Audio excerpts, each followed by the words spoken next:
Hello and welcome to Clock Spinning, the podcast of Magic's history as told card by card through Cube. I'm Austin, and with me as always is Connor. How are you today, Connor? You know, I'm pretty good. Just cracked open a bottle of root beer. What kind of root beer? It's Boylan Bottling Company root beer. Boylan. I think I've had a Boylan. Boylan's pretty good. It's not my top tier root beer, but it's a good root beer. Yeah, it's like kind of half taste to it. It doesn't have that full, rich root beer flavor I'm looking for. Half taste. What does half taste mean to you? Like watered down or something. That doesn't sound desirable. You know, there's a root beer around here from, I think it's called Caldera Brewing Company down in Ashland, Oregon, and they have this mind-blowing root beer that's like really low sugar. It's like 15 grams a can, and yet it's like super root beery and flavorful. It's great root beer if you can find it. It's pretty hard to find like any root beer here, so. In LA? Yeah, I won't hold my breath. Thought you guys had everything. Everything but root beer, I guess. I was lucky to find this one. This was the only like nice bottled root beer option at Ralph's.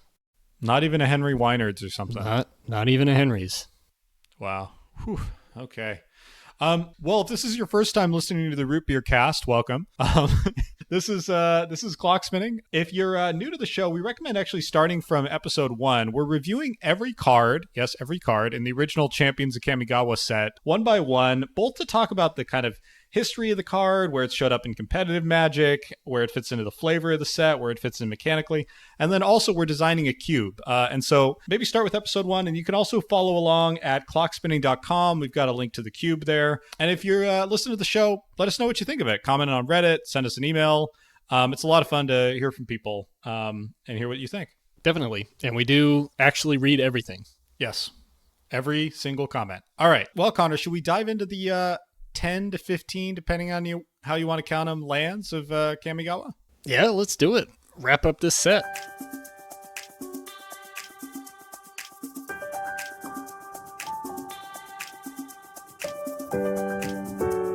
Okay, well, our first land is Boseiju, who shelters all. Legendary land. It comes into play tapped, and you can tap it and pay 2 life to add 1 to your mana pool. If that mana is spent on an instant or sorcery spell, that spell can't be countered by spells or abilities. So I think where I'll start here is that I love this card for the really, really unusual design space that it explores.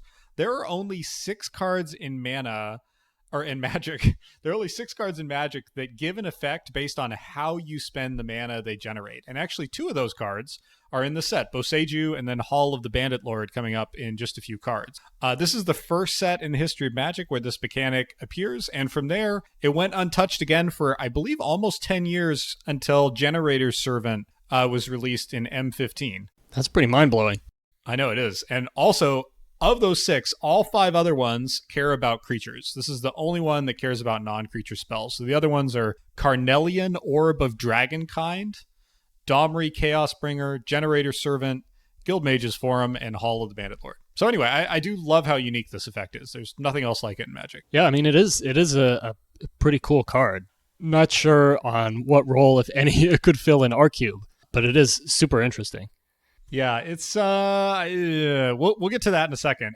One other thing that's worth noting about this card is, of course, it inspired a much more impactful recent Boseiju in Neon Dynasty, Boseiju Who Endures, which has quickly become a multi-format all-star. This has seen a little bit of play over the years in Legacy, Modern, and Vintage. You know, that can't be countered thing is pretty meaningful in those Eternal formats, although I think entering tapped as well as shocking yourself every time you use it, those are pretty severe costs that has kept this from being more than a fringe role player.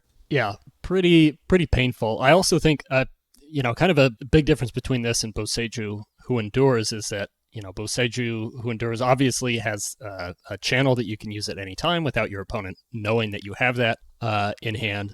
And also, both of these are legendary lands, which means you can only have 1 out. But of course, for Boseiju Who Endures, if you're using it for the channel effect, that doesn't matter at all. Yeah, I also think if this had another effect, another mode that was just like tap, add colorless or something, I think this would be a lot better. Like if you could choose to not do the pay 2 life for the special mana, but the fact that anytime you want to tap this, you're shocking yourself is pretty debilitating.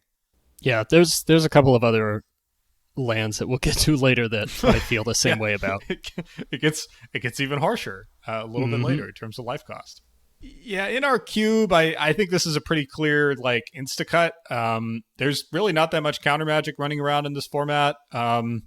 What there is really not worth protecting yourself against at this level of cost. Like I think this is a unfortunately easy instacut. Yeah, I agree. It feels like a great example of a card that can, really be a role player in maybe EDH or some other constructed formats, but is almost always going to be useless in Cube, and stats on Cube Cobra kind of bear that out. It appears in less than 1% of all cubes. Aw. All right, Insta Cut.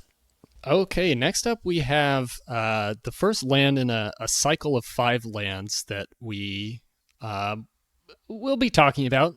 Maybe not in as much detail as the other cards, but we've got Cloudcrest Lake. This is a land. Tap, add 1 to your mana pool. Tap, add white or blue to your mana pool. And it doesn't untap during your next untap step. So I was thinking it might be best to save like a really in-depth discussion of this for kind of a second segment that we'll be getting into later in today's episode. But I think that this and the other duels that will be following this are just too slow to be fun.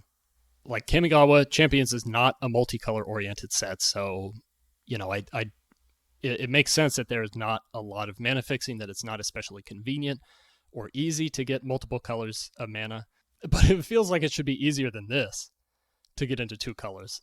This is just so slow, and I mean, I guess not slow in the sense that you won't get the mana as soon as you play it, because you can with Cloudcrest Lake, but the way that it slows down your ramp, the way that it slows down your mana curve feels pretty painful. Yeah, I'm right there with you. These are funny because I think they're maybe slightly better than they look. Like, I don't think they're good cards, but the fact that they enter untapped is pretty nice and sort of rare, certainly in an uncommon dual land. But I think it's kind of hard to get players to recognize that. Like, even if these are marginally better, and I know we've had a few people like Dash Hopes comment over the episodes that these are not as bad as we've implied every time they've come up. But I think even if they're not, like, I don't love that kind of sort of trick or test card where you really have to be in the know to know that this card is not a total pile of garbage. I just think it'd be really hard to get drafters to pick this up. And we'll talk about this more in the Manabase segment you alluded to earlier, but we're not planning to restrict ourselves just to Kamigawa lands for mana fixing in this set. There is just no mana fixing outside these cards, really, in terms of land. And so we're planning to bring in other land cycles. And once you open that door, I think it's really hard to want to include this nap land, as Scryfall calls it, cycle. Yeah, there's just nothing really exciting about these. They certainly, I don't think, were a part of Magic's history in any interesting way. They're not especially tied to the set or to the theme or to the flavor. So I don't see any reason to have these in when we can have more interesting, more fun to play with duels. Yeah, it's interesting you say that about not being tied to the set, because all the other land in the set and almost every other card in the set, when you look at the art, when you read the name, there's no doubt in your mind that it's a Kamigawa card. Whereas these have, I think, very deliberately generic names. Cloudcrest Lake, Lantern Lit Graveyard, Pinecrest Ridge, Tranquil Garden, and Waterveil Cavern. Those are all land names that could appear in any set in Magic. And I think the intent there must have been to be able to reprint these because they have generic names and pretty generic art. They're actually a functional reprint of another cycle from Tempest, which are the exact same cards, but with Dominaria-ish names like Thalicos Lowlands, I think it is, Mog Hollows, Vec Townships. So this is a reprint of a terrible cycle, and like those cycles, neither of these have ever seen any reprints. And I think Wizards just overestimated playability of these cards in the sense that they assumed they had any playability. Right. It's especially funny to think that, these were printed in the block right before Ravnica, which was the most multicolor oriented set ever at the time. Right. And you've got it does nothing to help underwhelming out. duels. Right. Like you would, with all of the land options that you have in Ravnica, you would not be looking at these. Yeah, I do think we'll probably breeze over the rest of these in terms of discussion, but I do think we should briefly dwell on the art because they're all by John Avon, who's, of course, one of the greatest Magic land artists. And I think some of them are really exceptional, and there's a few I really dislike, but this one I quite like. I don't think it's... I like the huge, lake that dominates the painting. It kind of reminds me of Crater Lake in Oregon. I like how blue and white it is, but not in a way that feels kind of cheesy or false. It's just like clearly a blue-white land. It's a nice, serene scene. I just think it's a nice piece. I think this is going to foreshadow some other artistic tensions that we'll have later in the episode, but this may be my least favorite one. I do what, not of like all this 5? At all. Of all 5, yeah. Oh, this is there are several that are way worse than this. Why is this your least favorite? Okay, there's nothing here for me to like. I don't like how monotone it is. It's really just blue with some white. Like, there is no other color happening in here. It's a blue and white land, Connor. Yeah, but it's like literally white. It's the white of clouds. If you look at the lake, it doesn't, it's creating this scene of a very placid, kind of tranquil lake up on, I guess, some steps, some plateau or something like that. It looks very still, very peaceful, but it's not actually reflecting the clouds in the sky. There's just sort of a big sun spot that's blurring in there, and then the rest of it's just sort of blurred. The blue of the lake is just blurred out from this white of the sun. The clouds aren't actually reflected in the lake, which could have been a really cool artistic touch, and certainly something that, an artist like John Avon is fully capable of doing. But it's mostly the color. It's just all blue. I like the color. I hear you about the reflection, though. I think you're right. There could have been more done there. Yeah, the lake feels phoned in. Maybe there's a very light breeze on the lake, disrupting the reflection. Yeah, I'm sure that's what he was thinking. Yeah, I think that's what it is. Okay, playability-wise, instacut? Yeah. And it sounds like art-wise, instacut for you as well. Yeah, it's a definite art instacut for me. Okay. All right, let's turn to another cycle, the legendary, monocolored legendary lands. First up, Eiganjo Castle. Legendary land, tap, add white to your mana pool. White, tap, prevent the next 2 damage that would be dealt to target legendary creature this turn. This cycle, just spoiler, I have all of them as an auto-include. And I have them as auto-includes for 2 reasons. One, they're basically free. There's very little that punishes you for having legendary lands in the block. They enter untapped, which is sort of shocking for Kamigawa. And they all give pretty reasonable and real effects. Like in this case, preventing 2 damage is pretty niche. It's not a mind-blowing effect. It can be really good when I think you can point it at any creature. So we've raved a lot about cards like Kabuto Moth, or if we were to look at other blocks, I think cards like Samite Healer tend to overperform. The fact you can only point this at a legendary degrades the value of that somewhat, because it means your opponent knows where it's pointed, and therefore it doesn't totally wreck combat math. That said, it's still real. It still makes your legendary creatures a little bit harder to deal with. It still just acts like a plains most of the time when you need it to. I think it's just a really good card.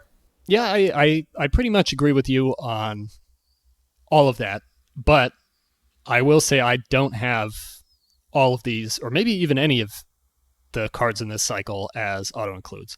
And my reason for that is, unlike a basic land, these are just all upside, obviously. But unlike a basic land, you have to actually draft this, right? You can grab as many plains as you want to put into your final cube deck. You can grab as many islands as you want. Eiganjo Castle, any of the other cards in this cycle, you have to actually choose to draft them instead of another card. Right, so it costs a pick. Yeah. Right, it costs a pick. And just thinking about, how much I would prioritize any of the abilities on these cards, because obviously aside from the ability, they're just a basic land. I would not rate any of these abilities very highly, especially since they're all tied to legendary creatures specifically. And if you don't have a legendary creature, or if you're not in a situation where this ability targeting a legendary creature matters, then this is just a land, and you've used a pick on a land. Right, but we have quite a lot of legendary creatures, right? I mean, let me go double check. So, I mean, we've got 45 copies of legendary creatures right now out of 45 out of 173. So almost a third to a quarter of our creatures are legendary. That's a pretty high hit rate. I mean, you have a decent chance of having a legendary creature for this land to target, but like my concern is in the drafting stage, right? Like I don't think you're necessarily unhappy to, be drawing this instead of any other land when you're playing.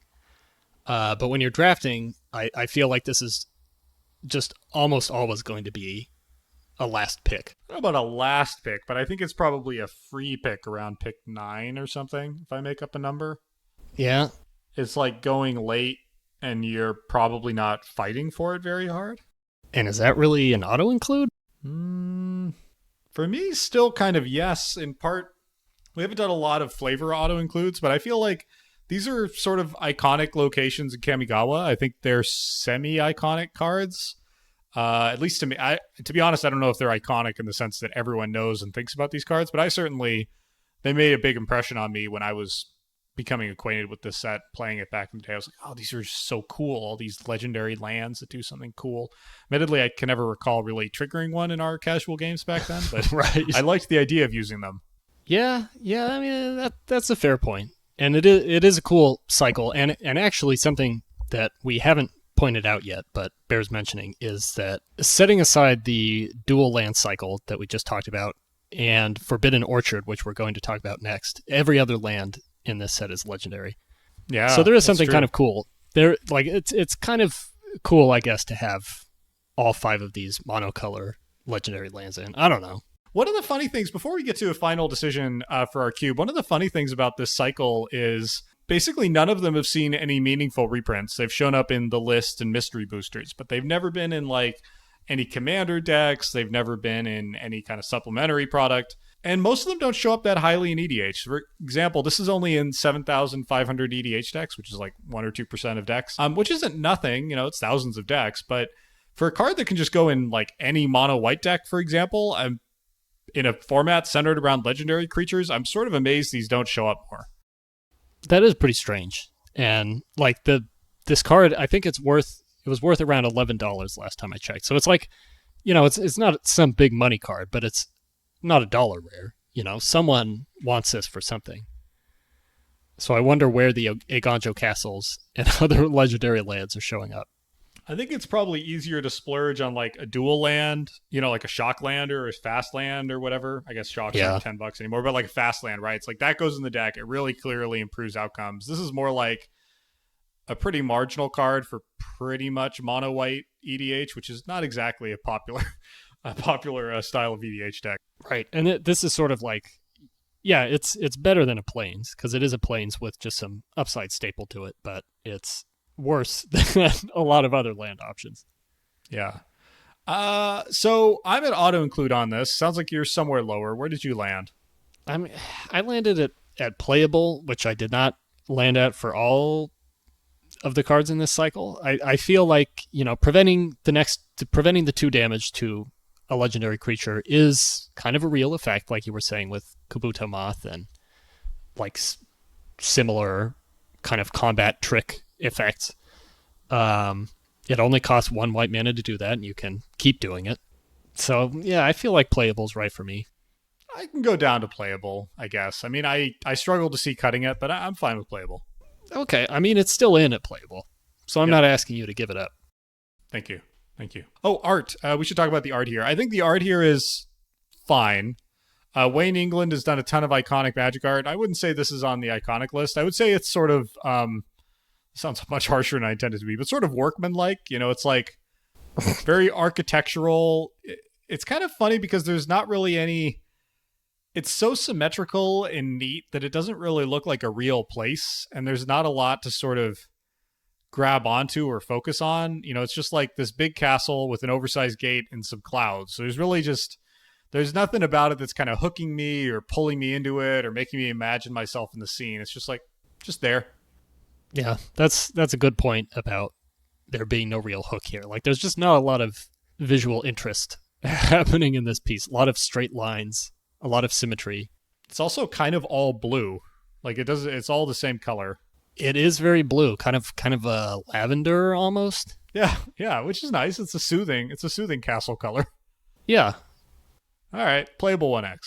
Okay, now we are coming up on the only other non-legendary land aside from the duels, Forbidden Orchard. This you can tap to add 1 mana of any color to your mana pool, and whenever you tap it for mana, put a 1/1 colorless spirit creature token into play under target opponent's control. So this is a pretty cool card, one that has seen some reprinting in Commander. It gives you access to the full color pie, and it does it in a really strange, unique, pretty big downside way of giving your opponent a 1/1 spirit, a creature every time you tap it for mana. I kind of want to have it in. You've kind of jumped to ratings. I think we can go back to the rest of it later. Where do you rate this? I have this as an instacut because I think the cost is just unacceptable. I have it as an auto include because I feel like it.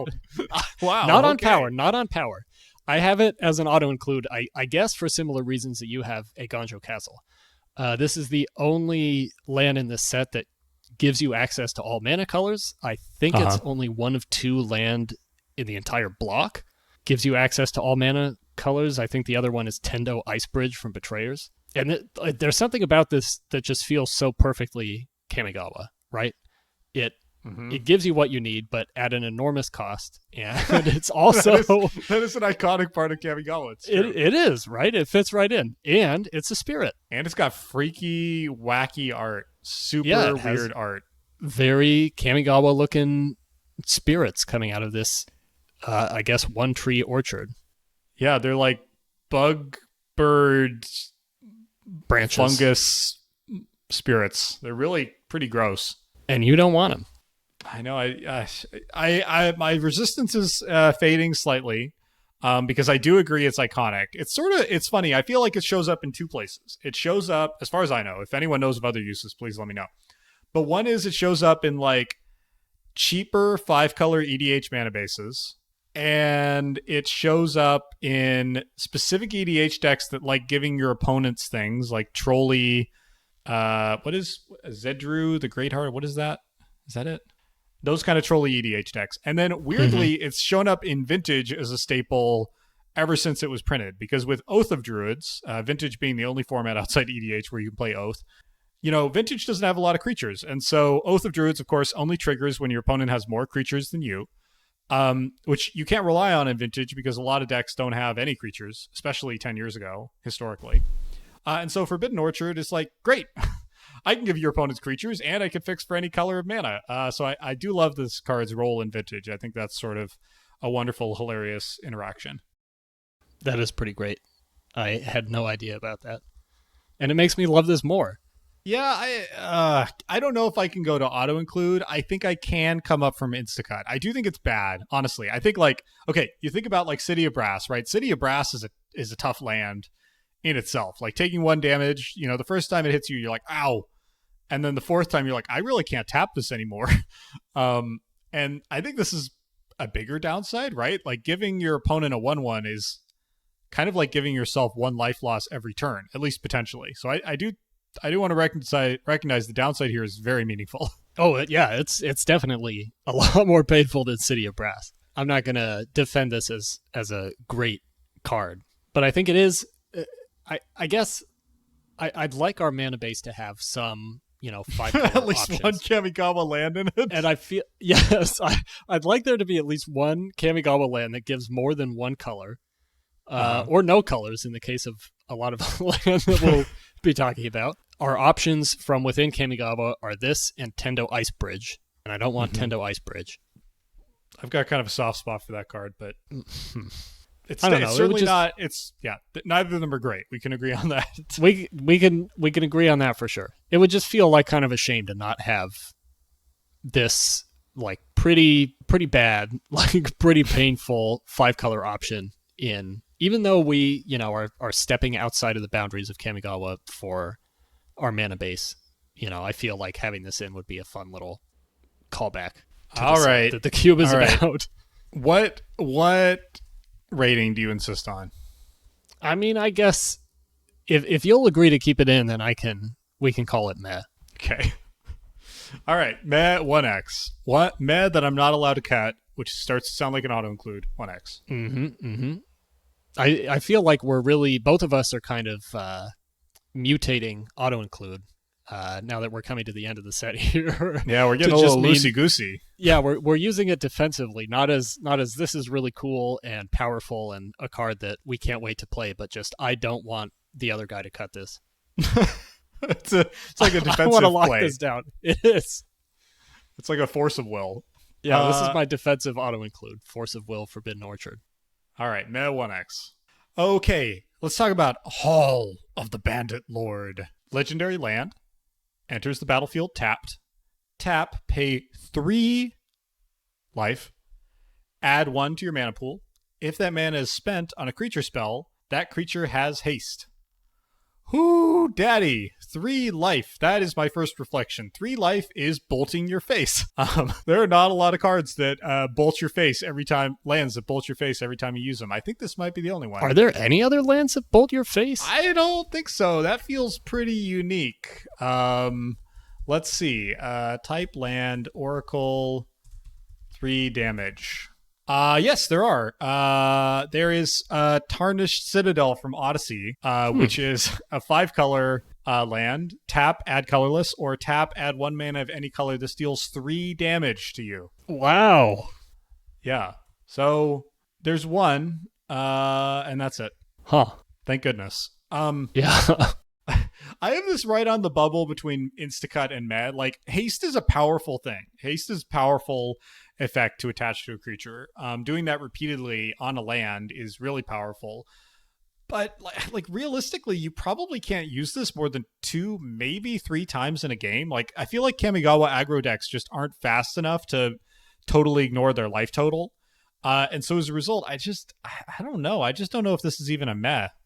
Yeah, I think you're right. I'm also on the bubble between meh and Instacut because it does, this does feel like a meaningful effect and something that could potentially turn a game around for you, or make one of your big spirit dragons or a big legendary creature even more impactful. But 3 life is just a lot of life, and the fact that this comes in tapped, that it's kind of ironic and painful that a land that is meant to give a creature haste comes in tapped. So you can't use this. You can't use that ability at all to turn you play this. You have to set it up. So you have to know that you want to haste a creature in, have the life to do it, use your land drop on Hall of the Bandit Lord ahead of time, and not increase your mana on that turn. And all of that for paying 3 life for haste maybe 1 or 2 times. Yeah, the other thing that's a little awkward about it is, that it only taps for colorless. And legends in this set have non-trivial mana requirements. A lot of the legends have double pips in their mana cost. Like, I think a few of them even have triple pips. So, or not legends, creatures in this set. And so it's kind of extra awkward in that sense. Like, it doesn't even help fix you. I think if it had either entered untapped, like you're saying, or maybe had a second mode where it could just tap for colorless, kind of like we talked about with Boseiju, I think I'd be a lot more into it. But without that, I don't know. This is an awkward card. I think this will be really hard to make effective use of. Yeah, this is exactly the card I had in mind when I was saying with Boseiju that we were going to have other cards where having that just tap for 1 mana option would make it a lot more viable. Yeah. And a lot more interesting as a pick in the cube. As it is, I feel like we're both sort of talking ourselves down to Instacut on this. I think I am. Yeah, I think it's a cool card. It's a unique card in more than one sense. But I just really struggle in a grindy slow format like this. I just don't think haste is going to be worth bolting yourself in the face repeatedly. All right, let's cut it. All right. Sad, but this is the way it is. Instacut. So long, Bandit Lord. Okay, now we've got another one of these slow duels, these nap lands, as I guess they're sort of called. It's a great nickname. This is Lantern Lit Graveyard. Tap to add 1 to your mana pool, or tap to add black or red to your mana pool, and then it doesn't untap during your next untap step. Obviously nothing to add on this that we didn't already cover with Cloudcrest Lake, but the art on this is 10 out of 10 for me. I think this art is dynamite. I think this is up. There's 2 strong competitors for best art of the cycle, but I think this one's a very strong contender. You want to talk about what it looks like and why it's so cool? Yeah, it's basically a foggy graveyard in sort of a forest of thin, sparse trees that are very, very dark, almost black, kind of a dark. The whole thing has a very dark purple hue to it. And then there are these lanterns with these bright, burning red flames hanging from the trees, or maybe they're just floating in the air. You can't quite tell. And then it also looks like maybe the graveyard is a little bit flooded, or there's just some mist hanging low over the ground. It's very, very spooky, very evocative. Really cool lighting effects going on in here. Just super well done. Yeah, it's also black and red in a way that isn't like, say, Cloudcrest Lake, where it's like blue and white. Like, this is black and red, but not in a hit you over the head with it way. But it's a nice subtle visual cue about what colors this taps for. Yeah, that's a great point. And actually something that I wanted to get at in some of the lands we'll talk about when we pivot over to the Manabase is, there are a lot of dual lands where it's the land is basically a plains and a forest smacked together. And the art is trying to reflect that very hard to show here is a plains meeting a forest. And I like that Lantern Lake Graveyard is just sort of, it's kind of evoking each of those colors, like black for a graveyard and red for lanterns, I guess, but it's not constrained to mountain and swamp. Yeah, just a great piece. Incidentally, if you're wondering what all these arts look like, if you go to the show notes, there will be a link to Scryfall where you can see all the cards we talk about today, so you can follow along. Mm-hmm. All right, yeah, I don't have much more to add, except it's great. Yeah, it's a great instacut. Yeah. All right, let's talk about Minamo, School at Water's Edge. Legendary land, tap, add blue, blue, tap, untap, target legendary permanent. As I said, I have all 5 of these that auto-include. You're welcome to try to fight me down on each of them, but this one is, I think, around the sort of middle to upper tier. What I like about this is it kind of does 2 things. One, it gives all of your legendaries kind of a pseudo-vigilance, which I think is powerful in and of itself. A lot of the legendaries are pretty good at tussling, and so being able to use them on offense and defense is nice. But we also have currently 11 legendary creatures in the cube that tap for an effect. And so I think that's extra nifty that you can reuse like a Kiku or a Kiki-Jiki or something. Admittedly, it's going to be a tall order mana base wise to have this in a deck with Kiki-Jiki, but let's just ignore that. I think this is especially cool for the way it rewards you for seeking out those cute interactions. But even if you don't, giving all your legendary pseudo vigilances isn't terrible. I think this is it's just a great card. Yeah, I guess I hadn't given the pseudo vigilance point a fair shake, I guess. I'd just been thinking of this in terms of, what legendaries can you untap for some kind of cool effect. And there are some, you're right that it's going to be hard to have this and Kiki-Jiki in a deck that also works and does things. But there's some cool other ones. You have Azami, Lady of Scrolls, who can, tap wizards, including herself, to draw cards. So you could use this to get some extra card draw off of her. You've got Dokai, Weaver of Life, one of the green flip cards that gives you a big XX creature, with power toughness based on the number of lands you have. So there's some cool ideas of things you could do with this. I feel like this is a little more interesting than Eiganjo Castle to me, but I'm not sure if it's actually better. So for me, it's a meh. Yeah, I would agree. I think it's a little better, maybe. I don't think it's dramatically better. One other thing I like about this is just a little bit of trivia. Its highest play rate in EDH is with a commander called Empress Galena, who I'd never heard of. She's a trolley invasion card who taps. It's like blue tap, gain control of target legendary permanent. And I like the idea of combining this to just steal all your opponent's commanders, and then bonus troll points. It looks like people often throw Leyline of Singularity into the mix, which makes all non-land permanents legendary. And so just props to people with those decks. That's pretty funny. That's pretty fun. That is fun. Oh, one other argument, I think, Connor, for something a little higher than your meh is this is a pretty iconic Kamigawa location. I feel like about 50% of all the blue cards, spirits and mortals alike, take place somewhere within about a quarter mile of the spot. Okay, that's a pretty good point. Because when you look at some of the other monocolor legendary lands that we'll get to, They are not iconic at all. This and Eiganjo Castle, I think, are pretty, central parts of the Kamigawa lore. And yeah, you're right. There are like multiple blue cards that literally mention Minamo. Or just have a picture of it in the background. Although I don't recall the other ones, Minamo having gigantic horns. Yeah, I guess those are just wizard houses in the other ones or something. Oh, they're not the central school. I guess those are the dorms. That's it, rather than the dorms. They didn't get it right. The cafeterias. It's a very spread out campus, very large campus. Yeah, I don't see any other horns in other photos of the campus. Illustrations, of this definitely real place. I didn't see horns in the pamphlet that they sent me when I was admitted.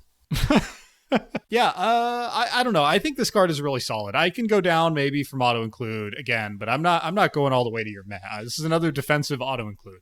But also, I think this card genuinely is good.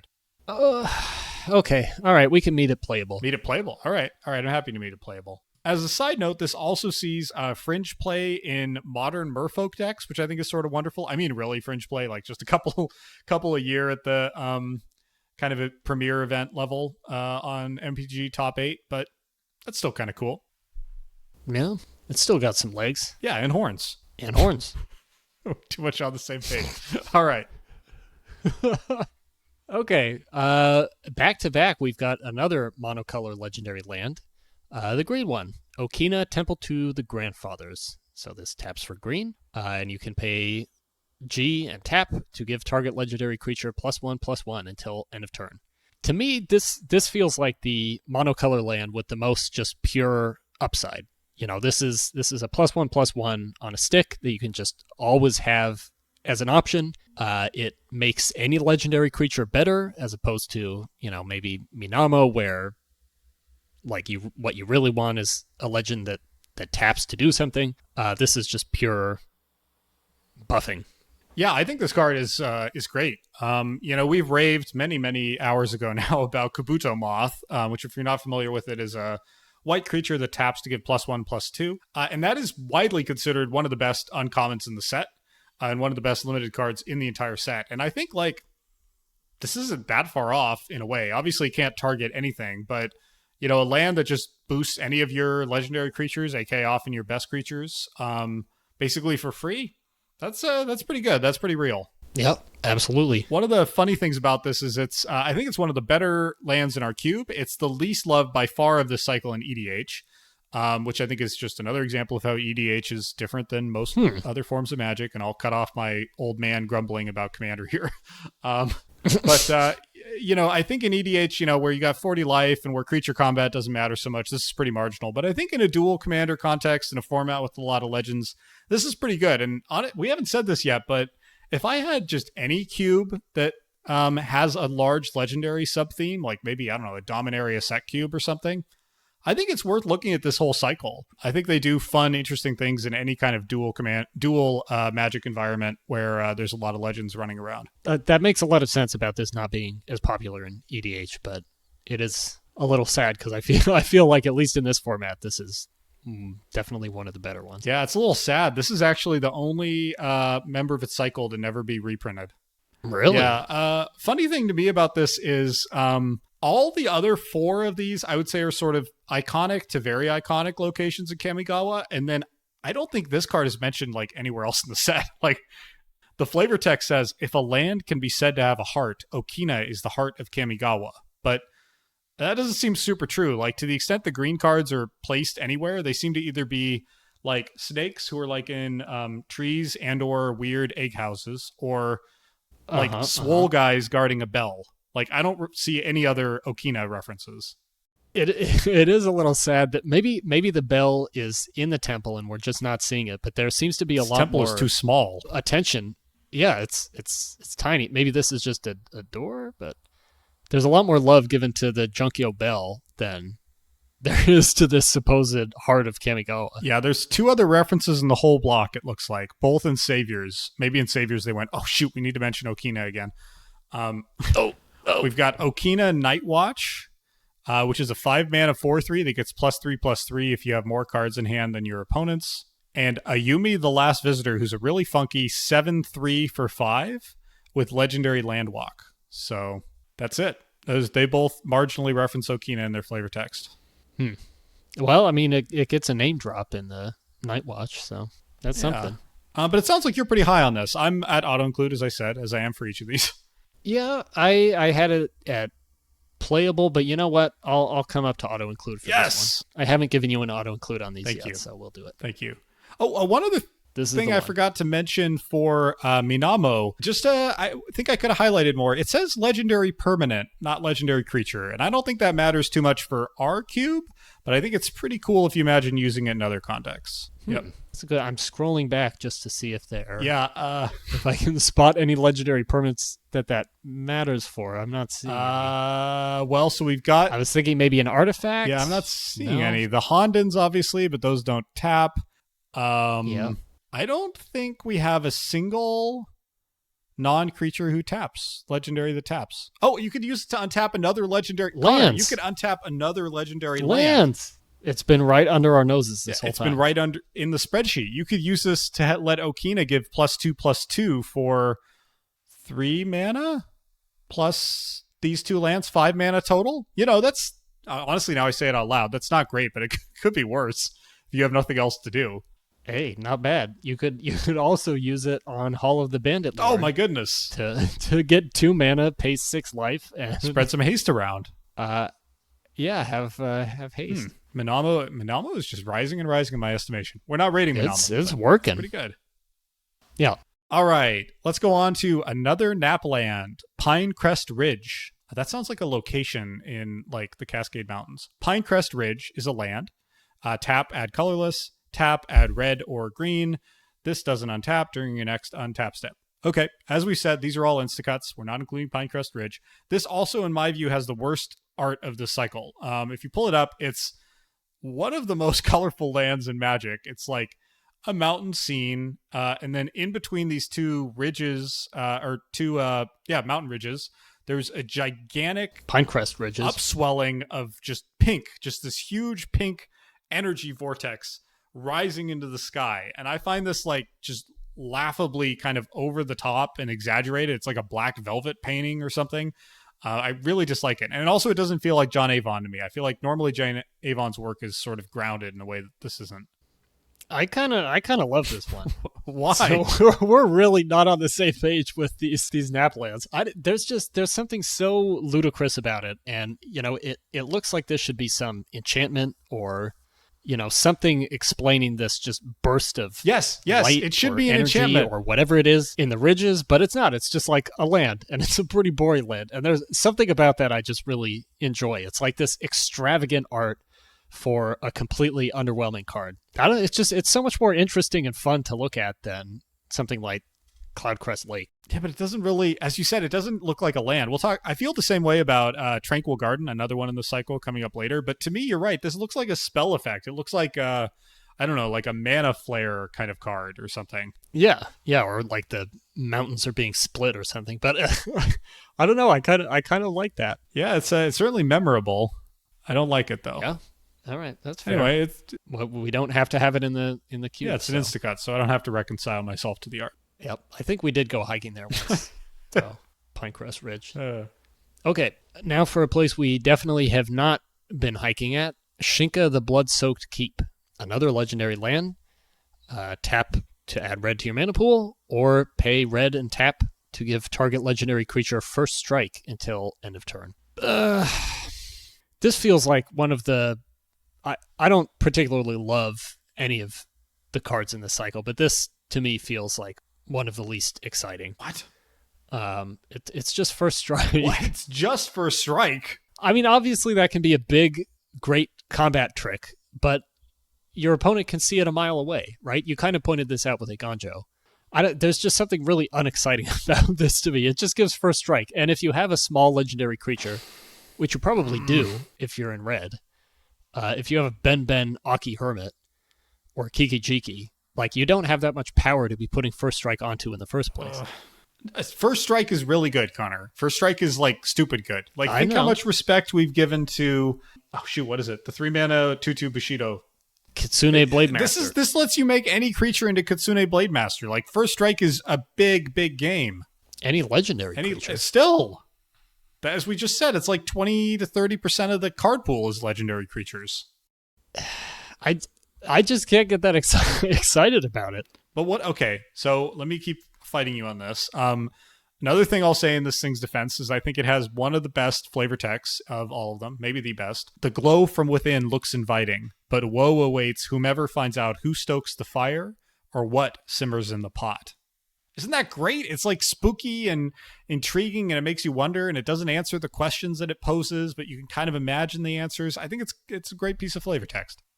I mean, that's better than the other monocolor legendary cycle flavor text. Yeah, we should have read them. Let's go back. So, Eiganjo Castle.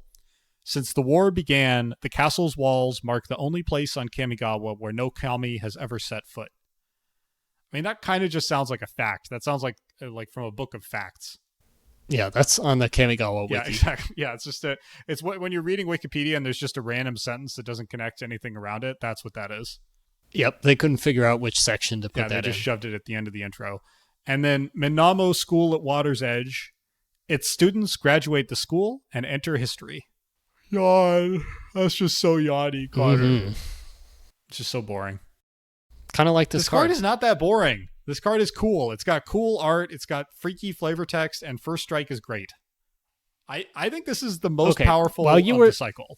While you were doing that, I was scrolling back and looking at the red legendary creatures. I'm about to get fact-checked here. And they are small. I mean, this would be great to have on Brothers Yamazaki. Yep. Maybe Godo. Yep. I guess Ryusei, the spirit dragon, but I mean, he's kind of big enough that you don't really need it. Other than that, you have like Kiki Jiki, Zozu the Punisher, Ben Aki Hermit. They don't have to be red little targets, Aki. Connor. You could target. I know they don't. I know they don't have to be, but if you're picking up Shinka, you're going to be in red, right? So maybe you get lucky and you splash into red, and also another color that has better creatures, and you also get some of those better legendary creatures, and then you have Shinka, so you can spend that red mana that you splashed into red to get to give those creatures First Strike. I think part of my problem here is that this is in red, which, as we've discussed in our red episodes and probably plenty of the other episodes, red kind of sucks in this set. Yeah, red sucks super hard in this set. So it's harder to want to splash this thing, you're right, because it essentially demands double red. Right. Yeah, okay. This is the first one where I'm willingly climbing down from auto-include. I don't know that I don't want to cut it, though, Connor. We don't have to cut it. I have it at meh. I don't have it as an instant. Okay, I can live with meh. Okay, let's live with meh. All right, on to the last card of this cycle. Shizo, Death's Storehouse. Legendary land, tap, add black. Black, tap, target legendary creature gains fear until end of turn. So I don't think this is the worst of this cycle. I think it's like fine, but I think it's pretty boring. I'm kind of on record throughout this podcast of not really liking fear. I don't like how swingy it is. I don't like that it either does nothing or just kind of screws your opponent over. I think having that on a land is sort of extra problematic. So I just, I don't really like this card. It's also the only one of the cycle that's only good on offense.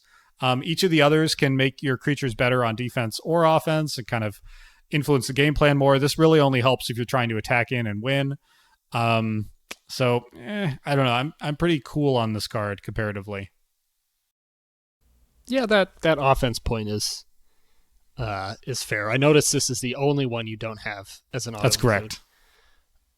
That offense point is fair, but that feels kind of right for black, right? To just be on the attack, to be bad at blocking and defending. Generally, there is a pretty strong, I feel like, kind of grindy spirits black-green deck in this format. But yeah, I think having a sort of suicide-y deck is certainly well in black's color pie. I don't love this card. I kind of like it. We've discussed our fear of fear in this cube and how it's not that interesting of a mechanic, obviously one that's been retired in modern Magic. But Shizo to me feels like a relatively reasonable way of having fear as an option. You can give it to a creature, but it has to be legendary. You have to be in black to do it, which, I guess you have to be in black to get fear anyway. But like, to me, this feels more reasonable than something like Dance of Shadows or another kind of, or a card that just has fear all the time. This like gives you the option, but you have to have the circumstances set up for it. Like kind of having Shizo there as like a sneaky finisher if you have the black legendary creature to give it to feels fair is the wrong word, but like more reasonable. Mm-hmm. Yeah, I can see that. It's also distinguished by the most badass name of the cycle, Death's Storehouse. While it's extremely hard to say, is pretty cool. That is pretty cool. It's also, somewhat to my surprise, the number one most played of this cycle in 26,000 decks. Minamo comes close to 23,000, and then the other three are well off. I'm a little surprised this is played more than Minamo, considering the popularity of blue in EDH, and the fact that like untapping things honestly seems more sort of generally synergistic and interesting than randomly giving a thing fear. Yeah, but I mean, I could see an EDH, giving fear to your commander specifically, and then using that as a way to close out the game with commander damage. Yeah, all right. I can sort of buy that. Looks like a lot of that is with Phage, which makes sense. Pretty cool flavor text on here too. Yeah, go. You want to read it? Yeah. It says, centuries ago, Shizo was a verdant field of wildflowers. After 891 samurai died in a single battle on its grasses, it became a haunted moor. It's kind of cool and also very weirdly specific. 891 samurai. And they're all still there, I guess. Yeah, it also kind of it does a sort of nice light job of educating you to a little bit of how Kamigawa works. The way that the actions of mortals have this kind of spiritual impact on the land, which in turn sort of connects to the spirits. Like, I think it's a nice little quiet education and sort of the rules of Kamigawa. Yeah, though again, like Okina, this doesn't really seem to matter anywhere else in the set. Yeah, are there any other references to Shizo? Let me go look. There is Shire, Shizo's caretaker in Betrayers. Very cool art. Very cool art. Pretty cool, interesting card. And that's it. Doesn't appear in any flavor text. Yeah, it's kind of like they forgot to make iconic green and black locations to go with the white and blue and to a lesser extent red ones.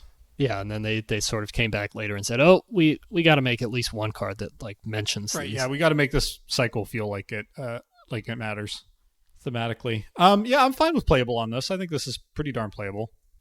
All right, let's call it playable. Okay, coming up on the second to last Napland, Tranquil Garden. Tap to add 1 to your mana pool, or tap to add green or white, and then doesn't untap during your next untap step. You know how it goes now. The art on this, you alluded to it earlier. I think we can agree that on not being big fans of this one.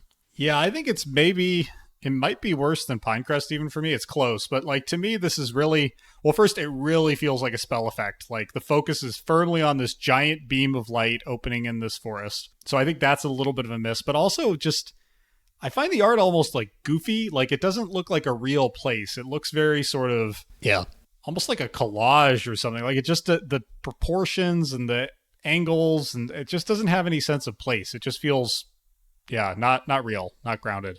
Like aside from the sort of trimmed Japanese garden style trees, which are kind of a nice touch, like other than that, this feels like a super generic fantasy painting that should have like a unicorn dancing around in the beam of light in the middle, or like some gnomes walking along the path.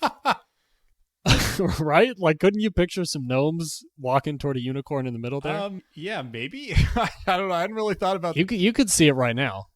Generic, yeah, I do see generic, though. It also feels like something that could just appear as like some slush art in like a PC game.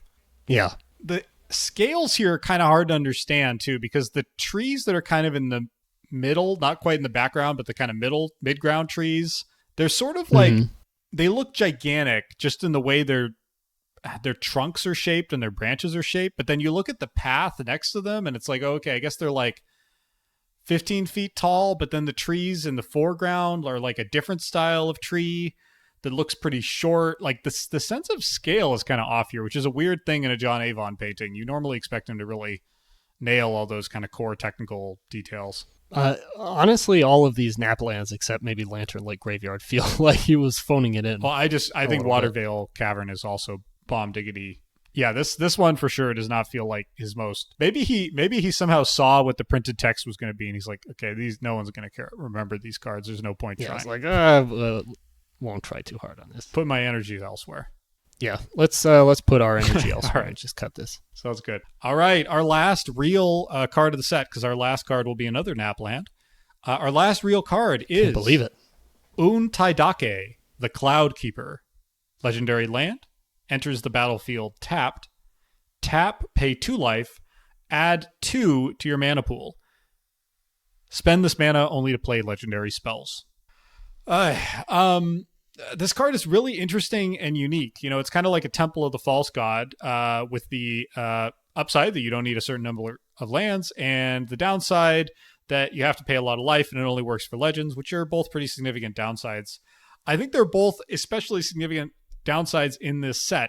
Many, I don't know about numbers, but let's say at least half of the Champions legendaries are double pip or even triple pip, which makes this like pretty tough to work with. I think a lot of times this isn't going to actually help accelerate you that well. One cute thing is it can help you cast the shrines, the Hondens, which, you know, that's cute because they're legendary. But I think like Hall of the Bandit Lord and Boseiju, this just fundamentally fails on not having an opt-out mode. Like if you could just tap this for colorless, I think it would be okay. But you have to, not only on this one do you have to pay life, but you have to spend the 2 mana only on legendaries. Like if you don't have any legendary spells, this does stone nothing, and that just feels like a bridge too far.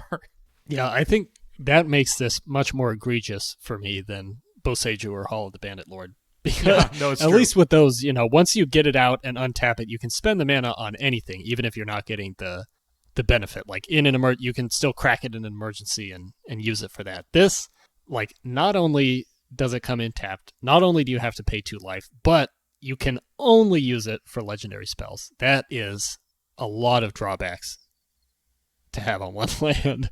Yeah, I think it's a sort of insurmountable number of drawbacks, unfortunately. I feel like the community as a whole is sort of aligned in judgment on this card. For a card that cares about legendaries, this sees very little EDH play. It's just in 2,600 decks, which is basically nothing. Almost all of those plays seem to be in sort of legend synergy decks, like Reiki decks or decks that are built around the legendary sorceries from Dominaria. Like this card is just never, it seems, made an impression anywhere. The other weird thing here to me is the flavor. Like we appear to be looking at a sort of high spire, which would suggest this is a pretty important place in Kamigawa, but I think this is the only reference to this card. This is a super weird card for me, flavor-wise. Like, it's this huge spire, and then you look at the flavor text, and it says, Untaidake is the needle that weaves the fabric of creation. That sounds important. Like, that sounds pretty important, but there is not a single other reference to this that I know of on any other cards. Just checked. Not in any flavor text, not in any names, just nothing. Yeah, so it gets no mention anywhere. It doesn't seem to matter anywhere. Its only purpose on Kamigawa appears to be summoning legendary creatures, and it's also pretty strange artistically. This is another John Avon one, but it's kind of weird and off-putting to me that this, you know, gigantic spire, miles high, like stretching, you can see it stretching up and piercing the clouds. Like this thing is huge, but it sort of appears in this this placeless kind of biome. Yeah, like there are some sort of mountains and hills around. There's kind of a lake in the foreground with, I guess, some floating ice on it. So are we up in the mountains? Are we on a plateau? Are there other, like, is there a place in Kamigawa where there's like frozen lakes and stuff? Because we haven't seen that on other cards either. So this feels like it's in some forgotten corner of the world where nothing else is happening. But I guess legends are being summoned out of this big spire, and then they go off to somewhere else. You know, the more I stare at it, the more it makes me think of the ice spikes biome in Minecraft. Oh man, you're Doesn't right. it? That'd be a big ice That would spike. be a super cool big ice spike. We should do a Minecraft server where we recreate all the lands of Champions of Kamigawa. Wow, that's our next project. We'll stream it. We'll spend 900 hours recreating legendary scenes like Untaidake, the Cloud Keeper, and Pinecrest Ridge. I think just this would take us 900 take hours, a lot. and then we'd finish it and we'd go show it off, and people would say, "What is that? Oh, that's from Magic: The Gathering." Yeah, it's Which set in Magic? it weaves the What card? fabric of creation. It's the needle. Everyone knows this. This is where legends come from. Yeah, it's funny. There's this little trend I'm noticing as we review these of like legendary, supposedly iconic creations that never appear in the set. Yeah, it really makes all of these lands feel kind of sad and forgotten. Or sad and forgotten, or are we just sort of uncovering forgotten lore? Well, that's what I mean. Like, we're not sad about them. It's sad that they have been forgotten. Yeah. Okay. All right. Good. I feel like I forgot to close the loop on. We talked about how many references each of these cards have, but we forgot to say for Shinka, the red one. Shinka appears in 3 cards: in the Web of War, Shinka Gatekeeper, and Ayumi the Last Visitor again, the legendary Landwalk. They shoehorned 2 forgotten lands into her flavor text just to get them out of the way. That is impressive. Yeah. Well, that's a little guidepost for you, so you know how to use her. It is kind of cute that she has legendary Landwalk and references to legendary lands. That's pretty good. Whoever did that. Yep. This is probably an instacut though, eh, Connor? Yeah. Our last card in Kamigawa, and it's an instacut. That hurts. Yeah. Not even a close No, one. just like just clearly Just bad. a bad card. We do have one more card to talk about though. We sure do. We've got Waterveil Cavern, the last of the cards in Kamigawa, the last of the Naplands, the last of the lands. The iconic last of Napland. The last Napland ever printed. Yeah.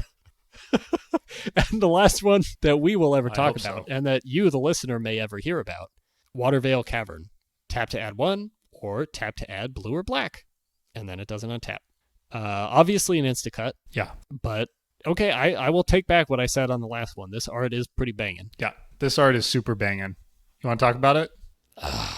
It's pretty hard to describe. I mean, it's obviously a cavern with, I guess, sort of a large cave hole in the middle with water pouring out of it. Looks like there's, a waterfall in the cavern, and then maybe light streaming in from far, far above. It's very dark, but not in a particularly threatening way. It's really pretty. Yeah, and there's sort of these scudding black clouds, even though we're underground. Yeah, those are a little threatening. Yeah, there's these black birds that are only appear in silhouette. I kind of liked what you said about not particularly threatening, because it kind of makes you want to go explore.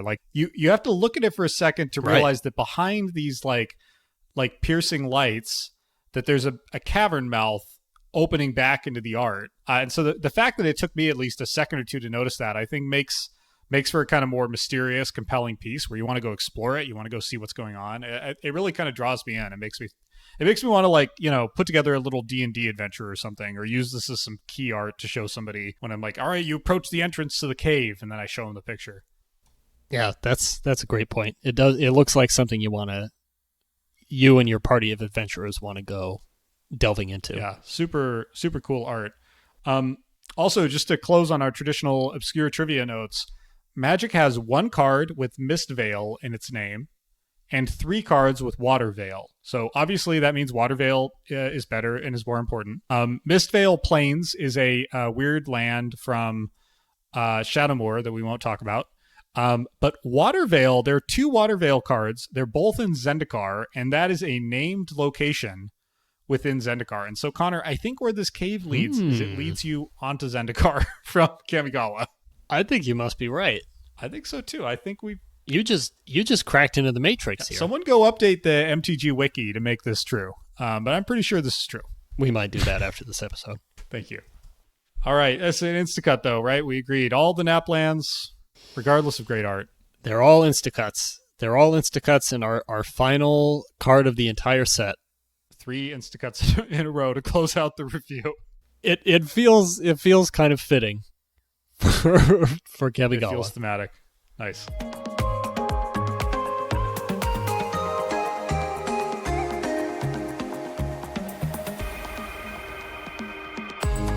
So, Austin, that may be the end of the cards in Champions of Kamigawa for us, but that is not the end of today's episode. We have a full second segment to go through. Woo! That's right. Yeah. So we've nodded at this in a whole bunch of episodes, but this is the segment where we're going to design or talk about the mana base for the cube. We put a lot of thought into this initially because it felt weird to include cards from outside Champions of Kamigawa or Champions of Kamigawa block or even Neon Dynasty and just go out and pick lands from across Magic. But the more we thought about it and the more we playtested, the more it felt necessary. The mana fixing in this set, as you just saw with the Nap lands, is terrible. It's really, really slow. It's really bad. It's pretty unreliable. It only supports the allied color pairs. There's a lot of challenges with relying on this set for mana fixing, and we're both believers that generally a cube environment is better when the mana fixing is better. It's not very fun to not be able to cast your spells, and obviously a sort of having some scarcity of mana fixing, I think, is part of the feel of the format, but not to the extent that you just get bricked on colors and can't cast anything. And so in the spirit of Cube, we're going to be looking beyond the borders of Kamigawa here and talking about what other cycles of lands we want to pull in to make the mana bases for our decks work. Yeah, should be fun. Yeah, so a couple of goals before we get into which cycles we considered and which we ultimately landed on. A couple of the key things we kept in mind. The first, and I think one of the most important, particularly if you're relatively new to Magic, is that this set was designed well before color pairs became a dominant limited design philosophy. So starting, I don't know, maybe around 5 to 10 years ago, Wizards realized that they had this sort of built-in tool of color pairs that they could design a limited format around. And so not every, but many, many Magic sets now are built in a way where if you look at the uncommons, there's 10 gold uncommons, one for each of the 10 color pairs. And each of those uncommons sort of guides you to what that color pair is supposed to be about. You know, the black-green uncommon, if the black-green in that set is about graveyard recursion, we'll do something nifty with graveyard recursion. If white and red are about equipment, the white and red uncommon will do something with equipment. And so they guide you and show you as a drafter, here's the path you're supposed to go down. That did not exist at all back in this set.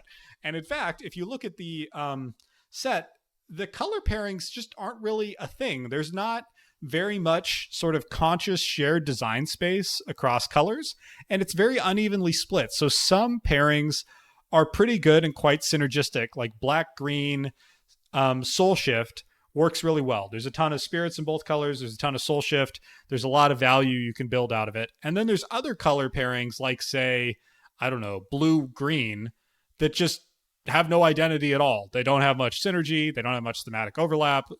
You could shove them both into a deck, but they don't play together very naturally. Yeah, for sure. I was blue-green is exactly the combination I was thinking of for something where there's no real overlap. Yeah, they just care about totally different things. They don't support each other. They don't really do much to help one another out.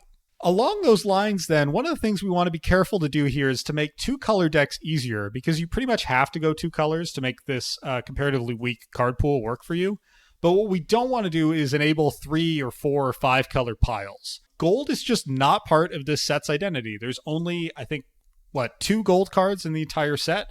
Mm-hmm. They very consciously excluded gold cards or multicolored cards from the set because they wanted Ravnica, which came after it, to feel really special. And so we don't want decks to feel like they're dominated by kind of multicolor shenanigans. So what we're really looking for is your kind of classic, solid, workmanlike, 2-color Magic decks.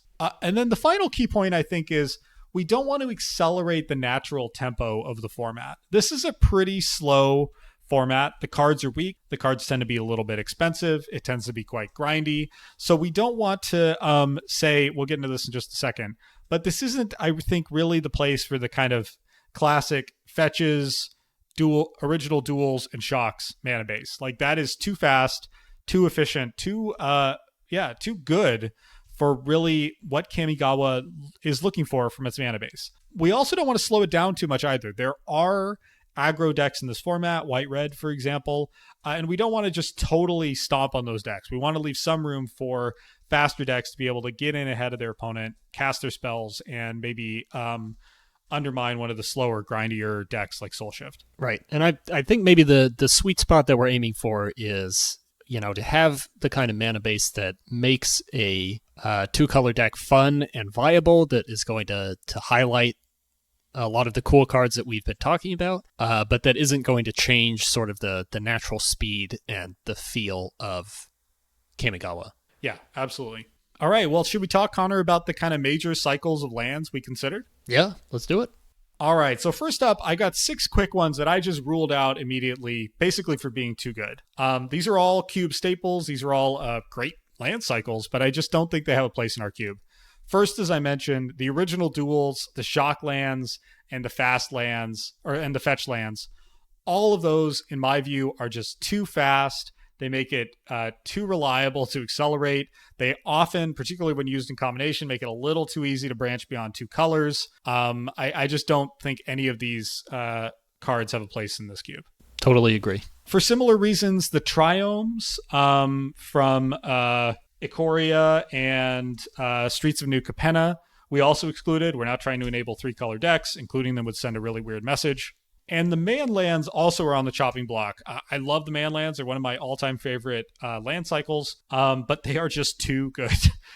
They are good even in like the MTGO Vintage Cube. Like cards like Celestial Colonnade are like the creatures you get with these are better than most of the creatures you get on creatures in Champions of Kamigawa. I just don't think we can include those without really distorting the format. Oh man, that's so sad when you put it that way. But true. But like Celestial Colonnade, like 3 WU for 4/4 flyer. Like, oh my gosh, yes please. Yep. Like that is better than most of the flying spirits you're going to find here.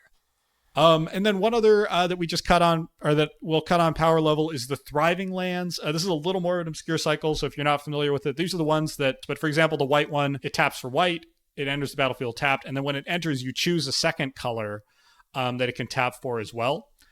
These aren't exactly too powerful, but they make it a little too easy to go into multiple colors, and more importantly, in my view, they're kind of hard to understand. They actually play a lot like kind of rainbow lands. They can sort of, because they can tap for anything, it's often correct to include them even in a deck where you're not playing their primary color, just because they can fix for anything.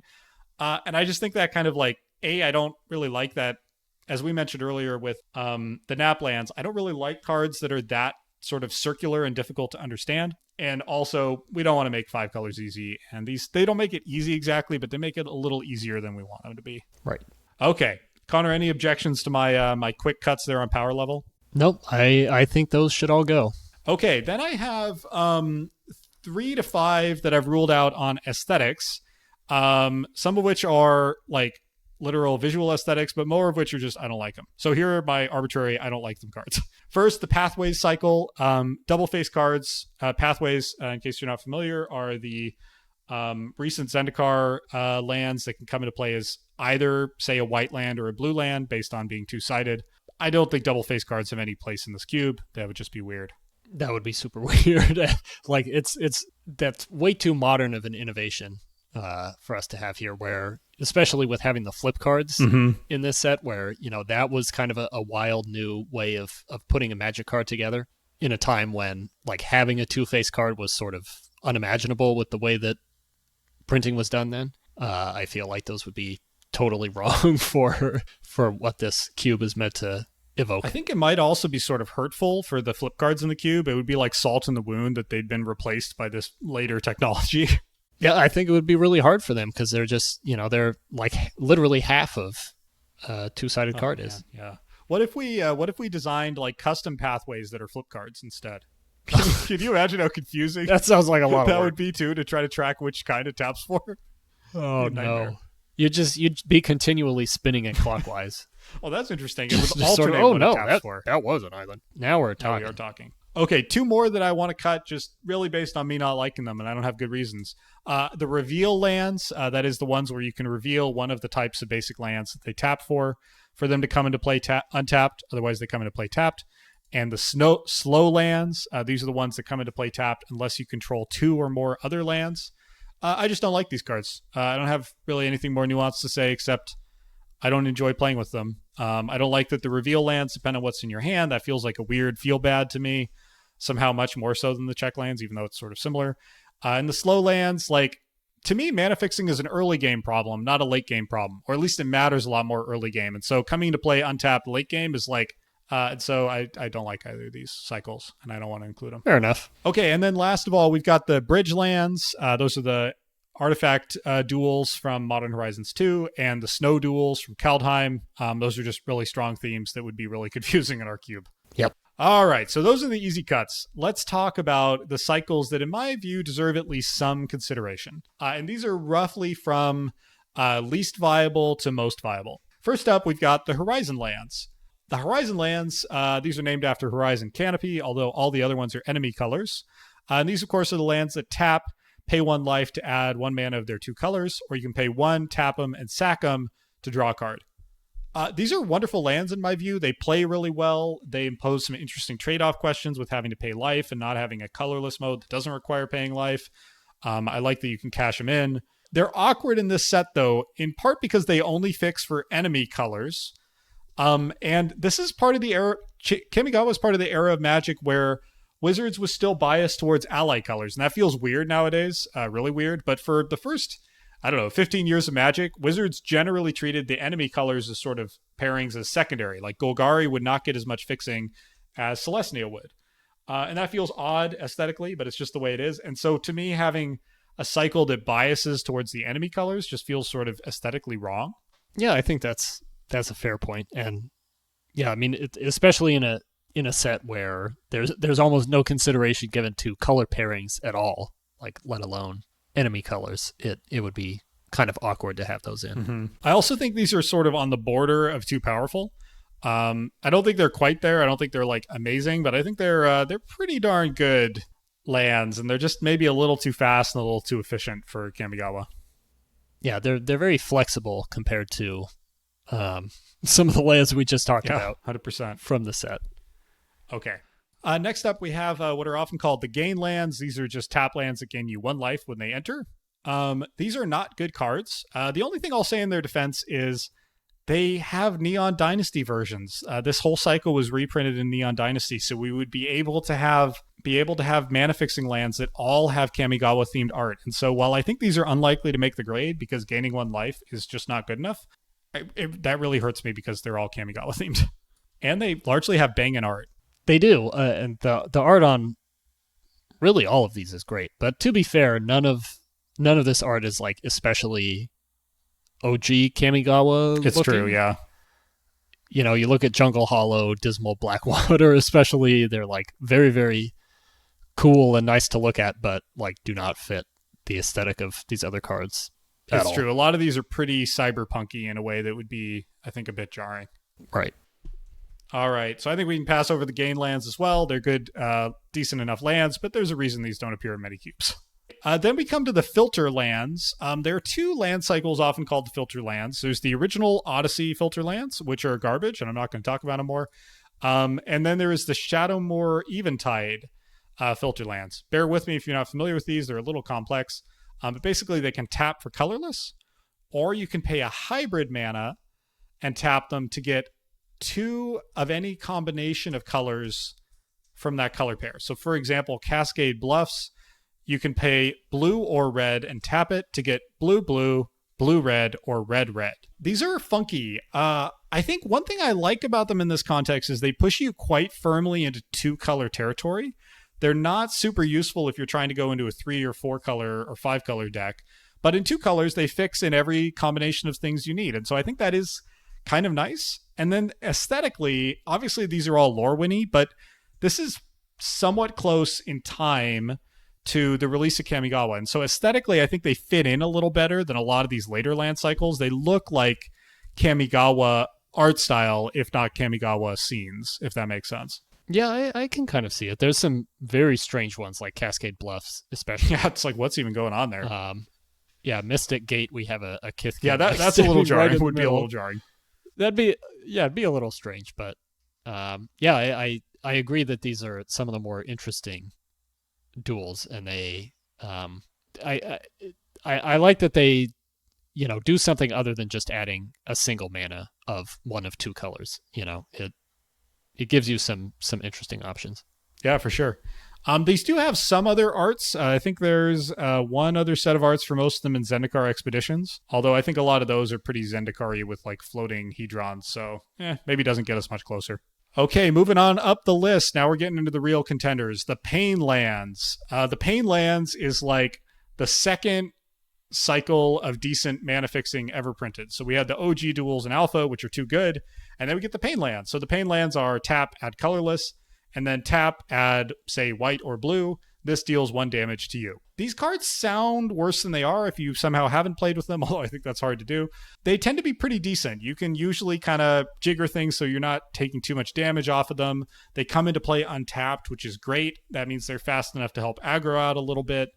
The other thing I'll say about them is the OG Magic flavor here is kind of off the charts in the sense that this cycle goes all the way back to like Ice Age. And so they feel very OG Magic in that sense, although many of them have the ally ones have the names Aderkar Wastes, Caves of Koilos, Karplusan Forest, Llanowar Wastes, and the enemy one. No, it's a mix, and Yavimaya Coasts.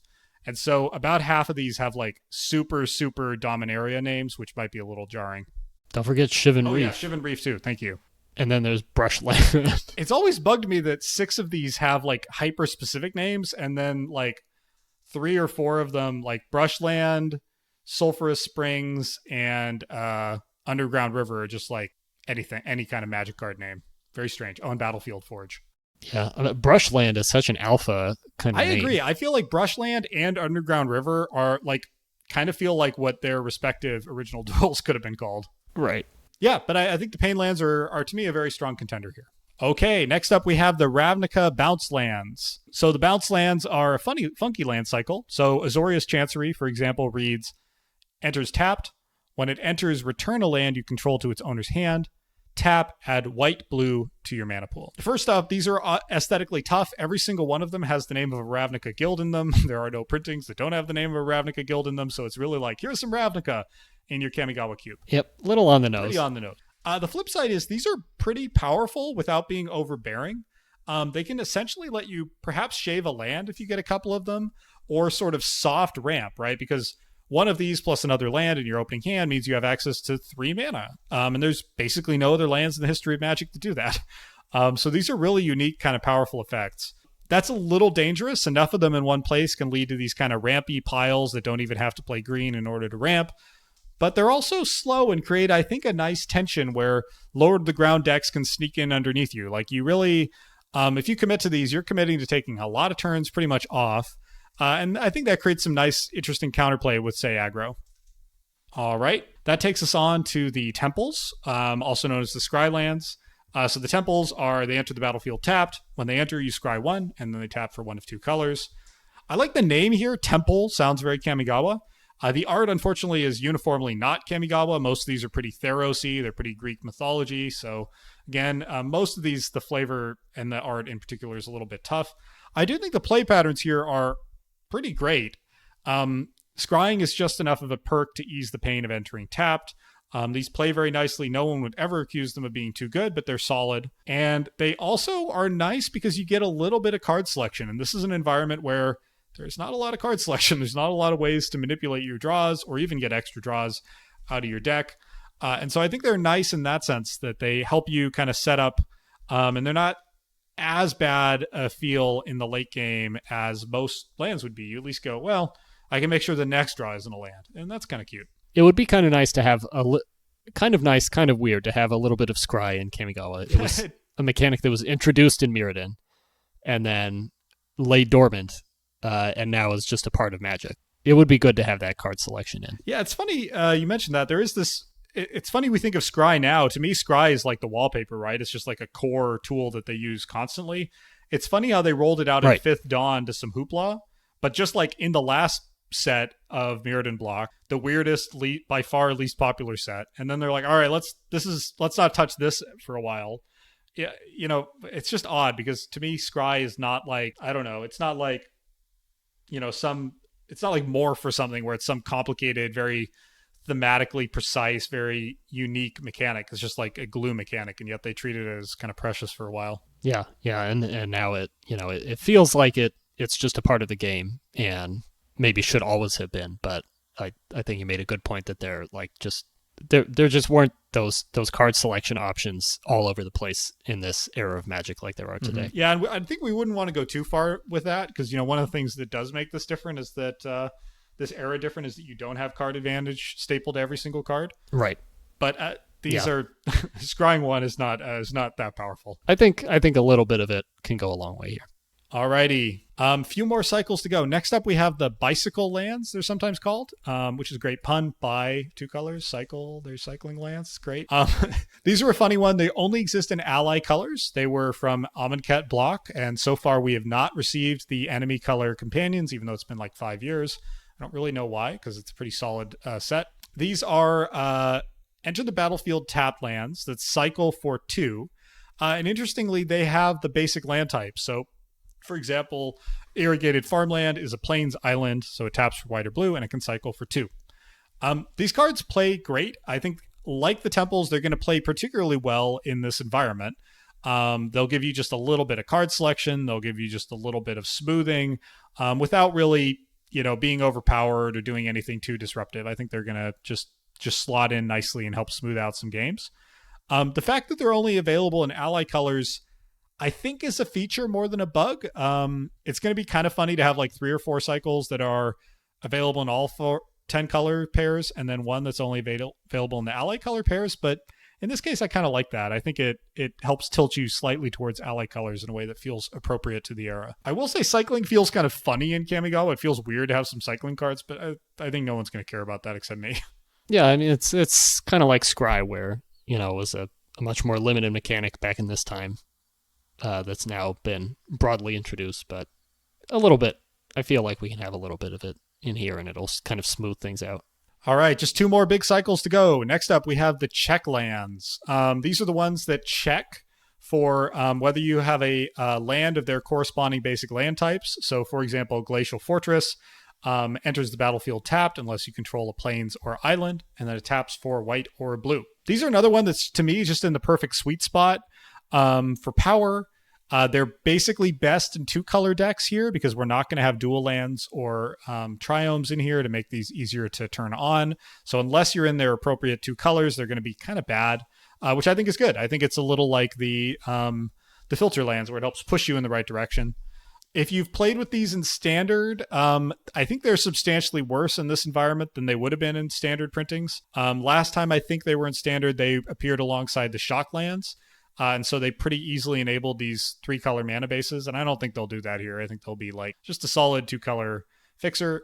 They also have really generic names and largely pretty generic art, with a few exceptions, which I think is nice.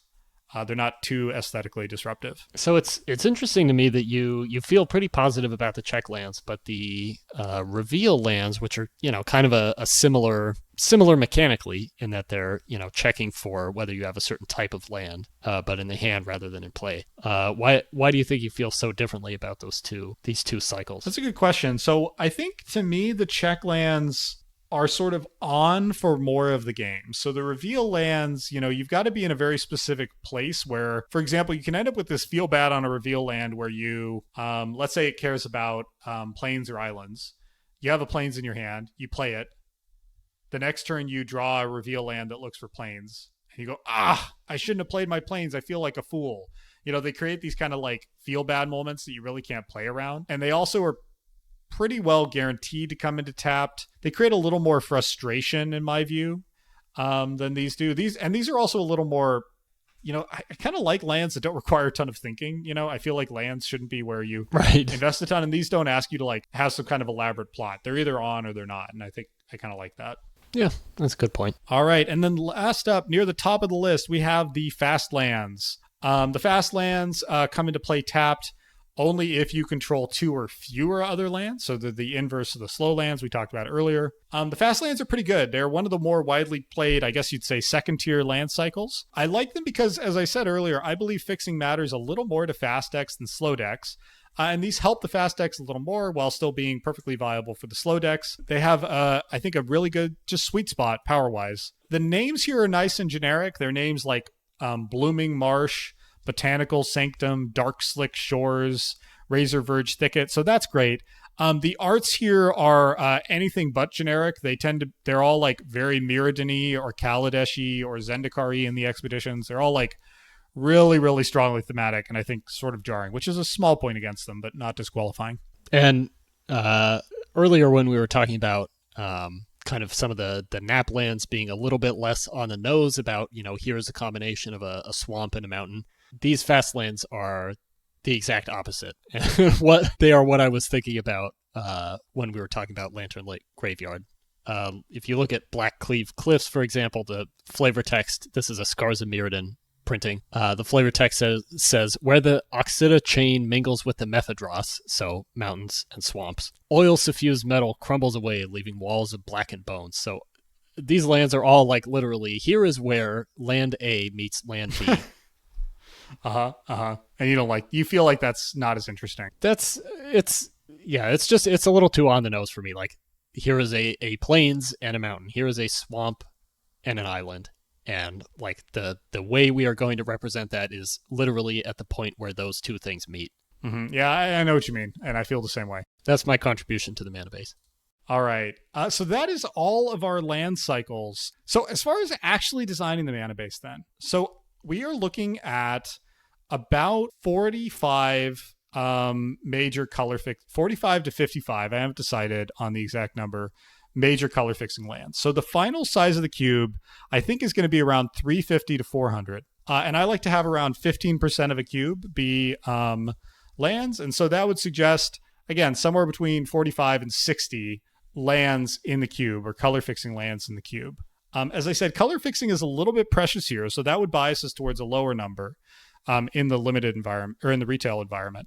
The flip side of that is that in a typical cube Manabase, you almost always have the fetches and the shocks and often the duels, which means your individual lands actually pack a little bit more of a punch. Cards like the Triomes too, all of these things let you flex into multiple colors. They can support color pairings outside of the two that they nominally support based on their printing. And so you sort of have a virtual higher density of mana fixing because, for example, if you have a fetch land that can fetch red-green and you get a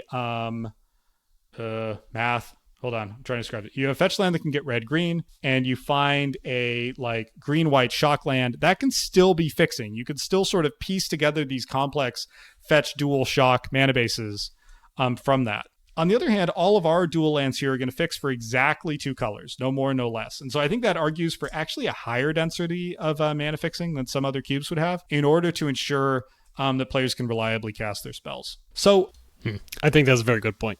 The mana base that I've settled on then is we're going to include, as we said earlier, one each of the Champions of Kamigawa legendary lands. We're going to include one each of the bicycle lands, the fast lands, the temples, the check lands, and the bounce lands. So bounces, checks, temples, fast lands, and bicycle lands. I think I will say almost certainly the right answer to this is more nuanced. I think most of the time when you're designing a cube, you don't want to just straight mirror your land cycles across all 10 colors because, as we've been alluding to, different color combinations, different decks need different things. An aggro deck needs faster lands than a controlling color, which might value, for example, scry much more highly. Whereas a fast deck like white-red or black-red really doesn't care that much about scry. It just wants to cast its things early, on curve, and run over its opponent. So I think the right answer here is going to involve swapping some of these individual cards out for some of the land cycles we cut, like the pain lands, like perhaps the filter lands, perhaps even a horizon land if there's a particularly underpowered combination that could use something better.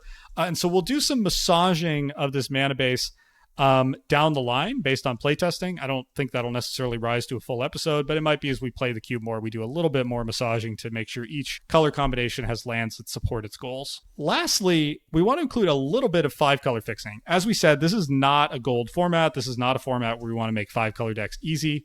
But we do want to have just a little bit because A, it can help any deck fix for mana, and B, we do have the Hondens in here, and they sort of ask you to act like this is a 5-color format. The 5-color lands that we've picked are largely lower powered and or thematic. So those are going to be Forbidden Orchard, which we already talked about in this episode. Tendo Icebridge, another bad 5-color fixer from Kamigawa. City of Brass, the original 5-color mana fixer. I think the fact that it comes with this pretty hefty life cost is a feature, not a bug for this format. And then for newer lands, we're also including Ash Barrens and Fabled Passage. Those are both a little bit above the grade for the rest of them, but I think having one of each is not likely to do much harm in the format or enable anything degenerate. And that's it. Hopefully you've all committed the Manabase to memory. In case you haven't, take a look at the cube on Cube Cobra. By the time this episode's live, you'll be able to see the updates to the Manabase there. And let us know your thoughts. If you are a Cube Manabase Pro, we'd love to know what you think we got right and what you think we got wrong or could have done better on. And especially now that we've been through every card in Champions and we've gotten the Manabase into that cube on Cube Cobra, feel free to test it out and let us know your thoughts. Yeah, 100%. We love test drafts. We see them come in now and then. We always look at the decks. It's super fun to see people draft. And if you have feedback, comment on Reddit or shoot us an email, clockspinningpodcast@gmail.com. Absolutely.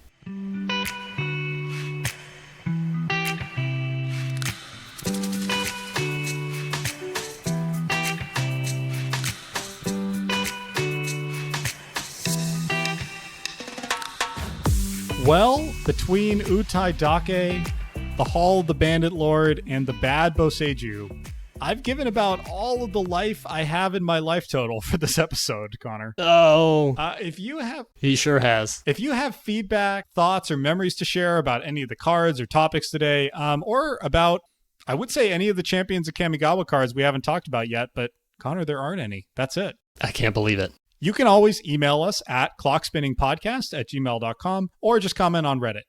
If you like the show and you have another friend who wants to listen to us review 288 Champions of Kamigawa cards, feel free to share the show with them. And some bonus land. Yeah, and some bonus land. It's always nice when new people discover the show. And you can also follow along as the cube evolves on Cube Cobra. Just check clockspinning.com for links. Coming up next, we've got a few rounds of playtesting we're doing. And so to massage the final numbers for the Champions section of the cube, between now and then, though, because that's going to take a couple of weeks, watch out. We have a special non-Kamigawa themed episode coming up that we're pretty excited about. It's going to be a lot of fun. It really is. Spoiler, we may not be talking about the best cards, but we're going to be talking about some interesting cards. Until then, though, I'm Austin. And I'm Connor. Thank you so much for listening.